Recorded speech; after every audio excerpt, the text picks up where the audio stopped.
Okey, baik. Selepas download kira GCR ni, okey, buka download buka file Excel kita download ada. Ni contoh dah. Kira GCR 5 terbuka. Okey, dia ada masalah. Right.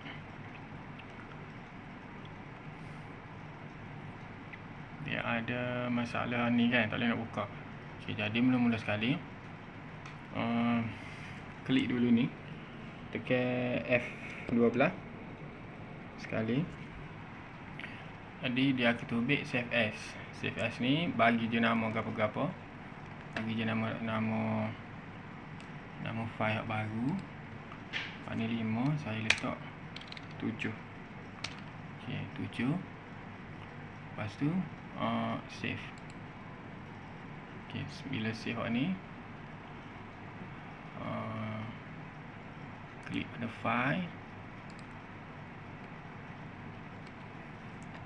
Klik pada file. Okey, klik pada file.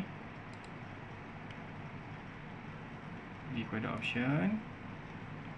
Daripada option tu pergi pada Trust Center. Okey, Trust Center. Pergi ke Trust Center setting. Macro setting. Klik sini dah, klik enable ni. Klik pada enable VBA dengan enable ni. Pastikan dua tu hijau ke ataupun klik pilih situ, baru klik OK. Tu klik OK lagi. OK, hak ni tutup balik. Cuba tutup. Lepas tu buka balik hak kita save tadi dah. OK, buka balik kita save tadi.